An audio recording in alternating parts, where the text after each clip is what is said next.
সবাইকে টিএ হাবের পক্ষ থেকে শুভেচ্ছা। আপনারা দেখতে পাচ্ছেন স্ক্রিনে খান ব্রাদার্স শেয়ারটির উইকলি চার্ট। আমরা এই খান ব্রাদার্স শেয়ারটি নিয়ে কিন্তু এর আগেও ৩-৪টি ভিডিও দিয়েছি। তো যাই হোক শেয়ারটি এখনো কিন্তু তার যে অ্যানালাইসিস অনুসারে সে কিন্তু এগিয়ে যাচ্ছে। আপনারা স্ক্রিনে দেখতে পাচ্ছেন শেয়ারটি অলমোস্ট আমরা যদি একটু সার্কেল করে বলি তাহলে দেখেন লাস্ট এখান থেকেই কিন্তু সে প্রাইস মুভ করে, অর্থাৎ শেয়ারটি কিন্তু লাস্ট প্রায় বলা চলে ৬-৭ সপ্তাহ ধরেই কিন্তু সে আপ ট্রেন্ডে রয়েছে আর কি। আমরা যে এখান থেকে আপ ট্রেন্ডটা শুরু হয়েছে আপনি দেখতে পাচ্ছেন। তো সেক্ষেত্রে এখান থেকে আপ ট্রেন্ড শুরু হয়েছে ১, ২, ৩, ৪, ৫, ৬, ৬ সপ্তাহ কিন্তু অলমোস্ট কিন্তু শেয়ারটি পজিটিভ ট্রেন্ডে রয়েছে আর কি। তো সেক্ষেত্রে শেয়ারটি এখন খুবই একটা ক্রাইসিস মোমেন্ট বলা যায়, যে সবাই হয়তো ভাবছে শেয়ারটি কি হবে বা কি হতে পারে। তো শেয়ারটি কি আসলে এখান থেকে পড়ে যাবে, না শেয়ারটি আসলে আপ ট্রেন্ডের দিকে যাবে, এটাই এখন আসলে জানার বিষয়। তো সেই ক্ষেত্রে শেয়ারটি যে আপ ট্রেন্ডে যাবে তার সবচেয়ে বড় সিগন্যাল হলো শেয়ারটি আপনারা দেখতে পাচ্ছেন যে টানা কিন্তু একটা আপ ট্রেন্ডের দিকে রয়েছে আর কি, এবং তার যে ক্যান্ডেল সেই ক্যান্ডেলগুলোও কিন্তু খুবই পজিটিভ, এবং আমরা ভলিউমের দিক থেকেও দেখতে পাচ্ছি যে ভলিউমও কিন্তু অলমোস্ট ভালো একটা পজিশনে রয়েছে। তাছাড়া মার্কেট যেহেতু খুবই নেগেটিভ ট্রেন্ডে রয়েছে, এই মার্কেট নেগেটিভ ট্রেন্ডের মধ্যেও খান বাজার শেয়ারটি কিন্তু অলমোস্ট প্রতিদিনই আমরা দেখতে পাচ্ছি যে টপ 20-র ৪-৫ নাম্বারের মধ্যেই অবস্থান করছে। তার মানে শেয়ারটিতে কিন্তু বর্তমান সময়ে পাবলিক যে আহ, ইয়েটা পাবলিকের যে ইনভলভমেন্ট সেটা কিন্তু অবশ্যই আমার কাছে মনে হয় যে শেয়ারটি একটা পজিটিভ ট্রেন্ডের মধ্যে রয়েছে পাবলিক পারসেপশন অনুসারে। আর টেকনিক্যাল অ্যানালাইসিস অনুসারে শেয়ারটি কিন্তু উম, যদি তার এই লেভেলটাকে ক্রস করতে পারে তাহলে কিন্তু শেয়ারটি অলমোস্ট 210 টাকার দিকে যেতে পারে। অর্থাৎ এখানে শেয়ারটির একটা ভালো একটা সাপোর্ট লেভেল কিন্তু সে তৈরি করে নিয়েছে আর কি। তো সেক্ষেত্রে শেয়ারটি কিন্তু উপরের দিকে যাওয়ার সুযোগ রয়েছে। আমরা যদি এটাকে একটু ডেইলি চার্টে দেখি তাহলে হয়তো আরো ক্লিয়ার হওয়া যাবে। শেয়ারটি আপনারা দেখতে পাচ্ছেন যে শেয়ারটি মোটামুটি একটা ভালো ট্রেন্ডের মধ্যে ছিল। তো যাই হোক এখান থেকে এ পর্যন্ত একটা আপ ট্রেন্ডে ছিল, তারপরে শেয়ারের প্রাইস কারেকশন হয়ে শেয়ার কিন্তু এখানে একটা সাপোর্ট জোন তৈরি করেছে আমরা দেখতে পাচ্ছি। এখানে কিন্তু একটা সাপোর্ট জোন তৈরি করে সে উপরের দিকে যাওয়ার চেষ্টা করছে। এখানে তার যে আপ ট্রেন্ডের যে চ্যানেল সেই চ্যানেলকে কিন্তু ফলো করেই সে উপরের দিকে যাচ্ছে। তো সেক্ষেত্রে শেয়ারটি আশা করা যায় আগামীকালও যদি এই ট্রেন্ড ধরে রাখে তাহলে হয়তো আমরা হয়তো আশা করতে পারি যে শেয়ারটি কিন্তু এই বরাবর একটা পজিটিভ ক্যান্ডেলই এখানে কিন্তু আশা করা যেতে পারে। আর এরপরে যদিও শেয়ারটি আমরা দেখতে পাচ্ছি এদিকে হয়তো কিছু শেয়ার সেল হয়েছে আর কি। তো এই ক্যান্ডেলগুলো আমরা জানি যে এদিন হয়তো টপে গিয়ে খুবই কম পরিমাণ শেয়ার কিন্তু হল্টেড প্রাইসে সেল হয়, তারপরেই কিন্তু শেয়ার অনেক নিচে সেল প্রেসারে চলে আসে আর কি, যেটা আমরা বলবো যে প্যানিক সেল। তো সেক্ষেত্রে এই শেয়ারটির কিন্তু এখনো যথেষ্ট সম্ভাবনা রয়েছে ভালো করার। তো সেক্ষেত্রে আমরা অন্য কিছু ইন্ডিকেটর যদি দেখে আসি তাহলে শেয়ারটি তার কোন পজিশনে রয়েছে আমরা দেখতে পাবো। শেয়ারটি শেয়ারটি ম্যাকডি অনুসারে শেয়ারটি কিন্তু তার যে আমরা দেখতে পাচ্ছি ম্যাকডির কালার চেঞ্জ হয়ে আসছে, এবং ম্যাকডির যে হিস্টোগ্রাম গুলো সেগুলো অনেক ছোট হয়ে আসছে, তার মানে এটা নিচের দিকে যাওয়ার একটা সিগন্যাল দিচ্ছে।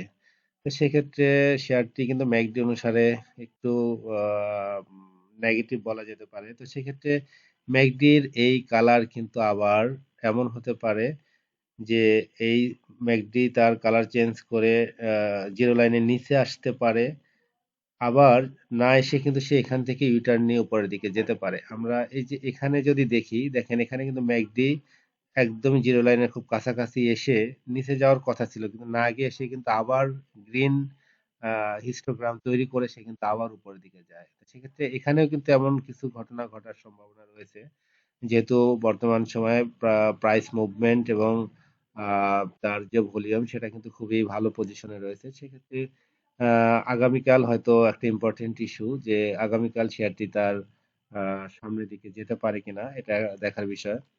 যাই হোক, এরপরে আমরা যদি এটা হলো আরএসআই। আরএসআই আমরা দেখতে পাচ্ছি 65, সেক্ষেত্রে 65 আরএসআই কিন্তু খুবই বিনিয়োগযোগ্য একটা আরএসআই এবং এটা ভালো পজিশন। হয়তো 70 পর্যন্ত যদি যায় আরএসআই, তাহলে কিন্তু প্রাইস আরো মুভ করার সুযোগ রয়েছে আর কি। আর মানি ফ্লো যদি দেখি, মানি ফ্লো অলমোস্ট 60 লেভেল, অর্থাৎ তার যে রেসিস্ট্যান্স সেটাতে বাধা পেয়ে নিচের দিকে আসছে। এখন দেখা যাক, যেহেতু লাস্ট 4-5 দিন ভলিউম তার আগের দিনগুলোর চেয়ে একটু কম ছিল, সেক্ষেত্রে মানি ফ্লো একটু কম, এটা স্পষ্ট। যাই হোক, এটা হলো খান ব্রাদার্স এর টেকনিক্যাল অ্যানালাইসিস। আমরা যদি খান ব্রাদার্স এর কিছু বেসিক বা ফান্ডামেন্টাল ইস্যুগুলো আমরা দেখে আসি, তাহলে আমরা দেখতে পাবো আরো কিছু বিষয়। খান ব্রাদার্স এর ইপিএস আমরা দেখে আসি। ইপিএস যদি দেখি, তাহলে আপনি স্পষ্ট দেখতে পাচ্ছেন 2020 বা 19 সাল থেকে, 19 সালে কিন্তু ইপিএস পজিটিভ ছিল। এরপরে যে ইপিএস মাইনাস শুরু হয়েছে, লাস্ট অলমোস্ট 1 2 3 4 4 বছর কিন্তু ইপিএস মাইনাস রয়েছে। 2024-এ এসে কিন্তু ইপিএস প্লাস। তার মানে ইপিএস কিন্তু প্লাস হওয়া শুরু করেছে। আমরা জানি যে খানবাদার শেয়ারটি যেহেতু বিকন গ্রুপ কিনে নিয়েছে, এরকম একটা কথা আমরা জানি। তো আসলে সত্য মিথ্যা আমি জানি না, বা হয়তো আমরা ফেসবুকের মাধ্যমে জানতে পারি যে বিকন গ্রুপ মালিকানা আসছে। তার কিছু সিমটম আমরা অবশ্য দেখব। আপনারা এই যে আহ, দেখতে পাচ্ছেন যে ইপিএস কিন্তু ডাউন ট্রেন্ড থেকে জিরো লাইনের উপরে, অর্থাৎ পজিটিভ হচ্ছে আর কি।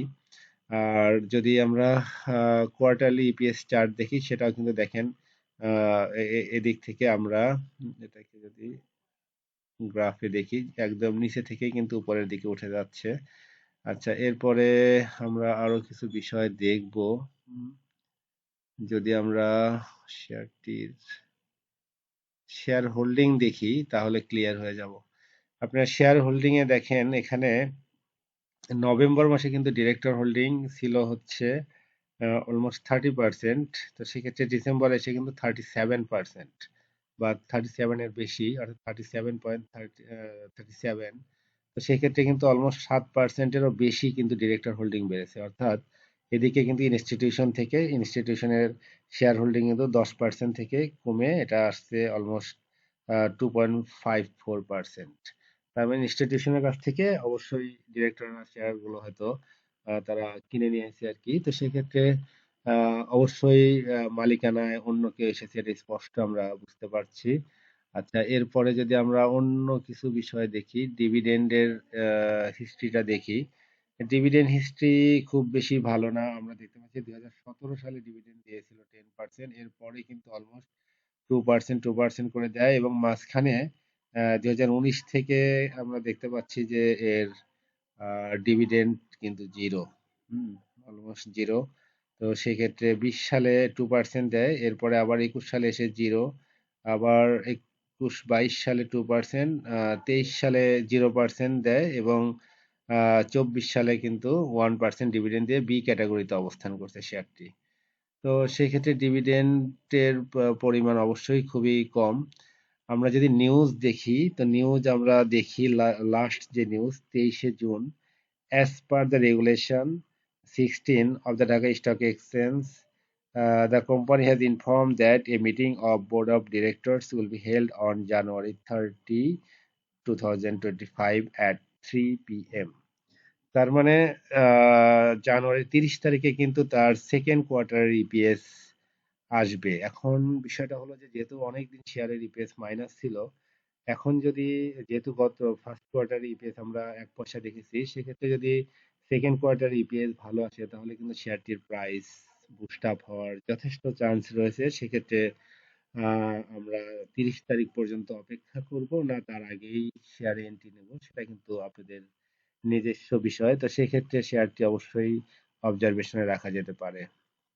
আচ্ছা, আর কিছু বিষয় আমরা এখানে দেখতে পাই। আহ, আচ্ছা, এই হলো আসলে খান ব্রাদার্সের শেয়ারটির বেসিক আলোচনা।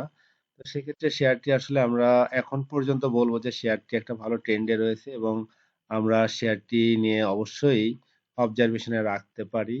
তো যদি আমরা শেয়ারটির মুভিং এভারেজ দেখি, এখনো কিন্তু মুভিং এভারেজের উপরে রয়েছে শেয়ারটি। আচ্ছা, এরপরে যদি আমরা শেয়ারটির বোলিঙ্গার ব্যান্ড দেখি, ইয়েস, বোলিঙ্গার ব্যান্ডের মাঝামাঝি রয়েছে। সেক্ষেত্রে যদি তার বোলিঙ্গার ব্যান্ডের আপার ব্যান্ডকে টাচ করতে হয় তাহলে সে 303 টাকা পর্যন্ত যাওয়ার সুযোগ রয়েছে। আচ্ছা, এরপরে আমরা যদি ইসিমোকুটা দেখে আসি। ইসিমোকু অবশ্যই ইসিমোকুর উপরে অবস্থান করছে, এটা পজিটিভ দিক। যাক, সর্বোপরি এই হলো খান ব্রাদার্সের বিস্তারিত আলোচনা। তো সেক্ষেত্রে অবশ্যই শেয়ারটি আম, জেনে বুঝে বিনিয়োগ করবেন। নতুন করে বিনিয়োগ করতে গেলে অবশ্যই জেনে বুঝে বিনিয়োগ করবেন।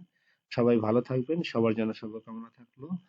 আর শুভরাত্রি।